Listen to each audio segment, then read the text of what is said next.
Is Molineux the toughest place to go in the Premier League at the moment? What on earth is cooking in Wolverhampton? They've won again. 3 home games in a row. Last minute dagger to equalise against Arsenal. Last week, they beat Aston Villa on Friday night. And tonight, they've beaten Liverpool. They have beaten Liverpool. And despite having nothing in the game, really, Wolves, I don't think you can say that they necessarily deserved it. But I think Liverpool got what they deserved, really, to be honest. Didn't take anywhere near enough of the advantage of the possession they had. Couldn't really break Wolves down. And I've got something to say about Mo Salah as well. If you are a Liverpool fan watching this video, please make sure to let me know what you think as well. I'm sure there's some very upset, annoyed Liverpool fans out there after what they've watched tonight, and it's a big opportunity missed in terms of the Champions League race. I know, obviously, that Aston Villa and Chelsea are playing each other tomorrow. Man United have got a tough away game at Newcastle, so it might not end up hurting you that badly, but you've got to be beating Wolves. I think Liverpool, I heard on commentary, and forgive me if I'm wrong on this, but I think they'd only lost 2 of their last 20-odd games, I think. But I've said consistently with some of these performances that even with some of the wins, I said it at the weekend, I felt like it was a bit of a fugazi win. And I know that's been a word that's kind of been used a lot with Liverpool this season. It kind of almost became a bit of a buzzword around some of their performances. But I think it was fair to say that about what we witnessed on Saturday and tonight. I think they got what they deserve, really. Make sure to subscribe to the channel if you are new around here. Also, if you're a Spurs fan watching this and you haven't subscribed to my Ben Bowman THFC account, please go do that and collab with it on this video. We're on the march to 1,500 subscribers on this channel as well, which is mad. The support in the last couple of weeks since I launched the channel has been brilliant. Doing these match reviews, a lot more content to kind of come as well. Obviously, a lot of football tomorrow night, which I'll be across and doing videos on as well. But Liverpool, I mean, obviously the goals, the first goal for Wolves, Tolu Arakadare gets a little shoving on Van Dijk. It's very good centre forward play. Is it harsh to say it's a bit weak from Van Dijk? I don't know, but Liverpool's so exposed that then they can slip that ball into Rodrigo Gomez, goes through and finishes it. Not great from a Liverpool point of view. Then Liverpool bounced back with Mohamed Salah. Now, Mohamed Salah tonight, I know he got his goal, but that just so...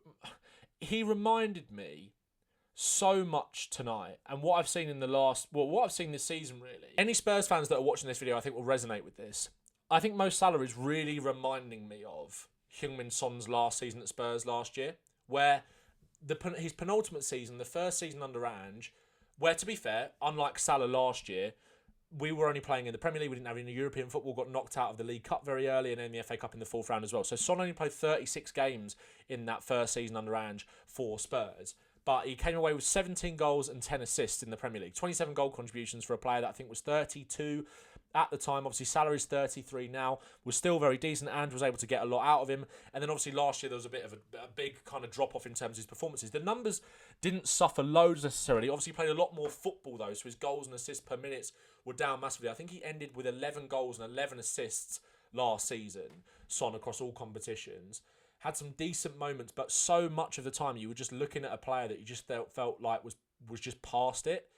And I feel like that's what we're looking at with Salah right now in terms of his performances. I know obviously there's been off-the-field stuff, and I don't really necessarily like the way he's handled certain bits, etc. When he came back against Brighton after AFCON in the FA Cup, I thought he looked decent in that game. I thought Liverpool looked decent in that game. And again, that kind of comes back to this fugazi thing a little bit with Liverpool with some of the results and performances. Like, you never can trust them to then go and back it up with another really good one. And some of the league games, they've been scraping over the line. Like Forest, they were better in that second half, but the first half was poor. But when I'm watching Salah, it's like, I know Salah isn't... It'd be a lie to say that Salah has never been the best at taking on his man. I don't think it's been his biggest strength necessarily, but I've seen Salah put players down on their arse and go round them and score. He did it against Tottenham for a few times. Amazing goals against Man City, etc. And obviously the age is playing a part in that, but that's gone out of his game. I think it looks like he's chasing his first touch around the pitch a lot of the time as well. He just doesn't look like he's going to create anything. Like even those little clip balls to the back post, what we used to see Salah do. I remember making a video about Salah in pre-season. I thought Slot was almost going to reinvent his role, get him a little bit more centrally where he can kind of create, where the 1v1 ability doesn't necessarily matter as much, but we've not really seen that.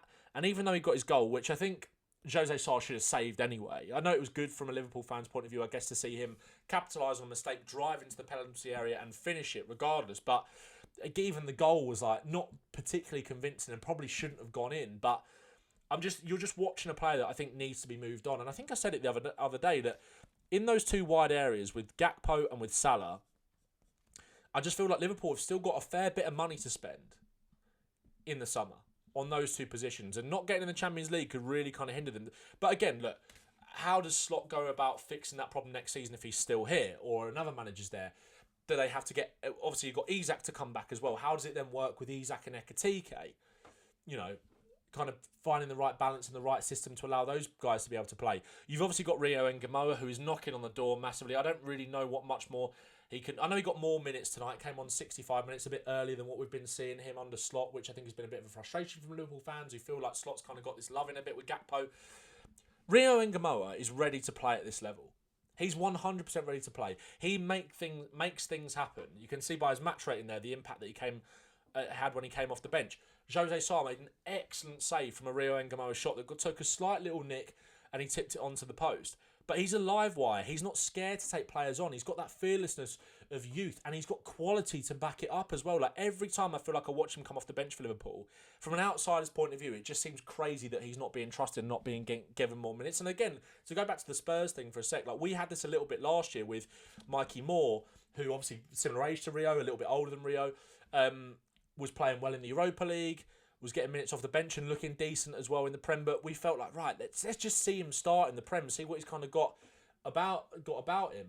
Again, Ingamo has been better for Spurs this season than what Moore... for Liverpool than what Moore was last season. But again, it's a similar... I just feel like it's a very comparatively similar situation. Salah had his best ever season for Liverpool last year. That was as good as it was going to get. And you're just seeing the kind of crash from that. And it's not quite the same with Son. But again, a very productive year in his penultimate... in Andrew's first season, in Son's penultimate year at the club. And obviously we bookended it with a trophy and it felt like the perfect time to say goodbye. But I think for Liverpool this summer, I know he signed that new contract last year, but I feel like they've got to at least move him on from the starting 11 and maybe keep him around as a bench option. But if someone comes in, gives you a bit of money, that Saudi market I feel like is still going to be there with Salah. I just think you've got to take that and get the wages off your bill to then go and put that into a real quality attacker, 25 years of age or maybe a bit older, that's going to see you through the next 6 or 7 years, you know. So, but Ingamo should be starting. But Liverpool, the second goal as well, it's just a slack pass from Alisson out from the back. So much space and time for Wolves to turn it over in midfield and get that shot off and make it happen. I know they get a bit unlucky with the deflection, but no one really kind of getting to Andre before he takes a shot. Van Dijk and Konate close him down. Obviously, then it gets deflected. It's a bit unfortunate, but I think Liverpool kind of got what they deserved, really, despite Wolves not really doing much. I thought Wolves defended well. Krejci, I thought, was really good. Bueno was decent as well. I thought Andre and Gomez, again in midfield, like, they will be snapped up by Premier League clubs 100% when Wolves go down. And, you know, have Wolves got a chance? Opta said they're 100% going down. They're only 3 points behind Burnley now. Could they? I don't think so. 11 for them though to be 11 points off safety at this point is mad. But obviously Forest have got 2 games in hand over them. I just don't see it. But the one loss in their last 5 games, the fearlessness that they're playing with, the passion from Rob Edwards, it's brilliant to see, really. And you know, gives you a bit of hope probably for Wolves next season that they can kind of bounce back, even though you never know what the summer's going to look like and the players that are going to lose that are obviously going to make a big impact on the team. But for Liverpool tonight, I just thought it was poor. Like, not moving the ball quick enough. I thought Szoboszlai did well to kind of give them that spark, as he always does, and win the ball back in midfield and then try and force things and try and make things happen. But that first half, I think, was summed up pretty well by Darren Fletcher on commentary when they walked off and was like, the only thing to say is it's Wolves 0, Liverpool 0. Liverpool had all of the ball and just did very, very little with it. Very little with it. They had a few chances in the second half where they could have made it 1-0. There was one that pinballed around the penalty area. But they had 6 shots, 2 on target. It's not enough, really. It's not enough. And the second half, more shots, more big chances, obviously. But did they do enough? Can you really say that they were unlucky? I thought they were poor. I thought they were poor tonight, Liverpool. But if you're a Liverpool fan in the comments, let me know what you're thinking. Let me know what you think that does for your Champions League hopes as well. Obviously, you know, you can see there, Villa and Chelsea playing each other tomorrow night. Newcastle and Man United playing each other tomorrow night. Obviously, Newcastle aren't in the Champions League race at the moment, but Man United is a tough place for them to go. I know Newcastle obviously lost at the weekend and Man United are playing well at the moment, but, you know, there will be points dropped somewhere, even if it's Villa and Chelsea. So, you know, it's not over by any stretch of the imagination. Obviously, that's a ridiculous thing to say, but that's a big blow. Psychologically, I think, as well. And now I think all of the questions now come back about Slot, come back about these certain players when you felt like you were starting to get to a bit of a good place.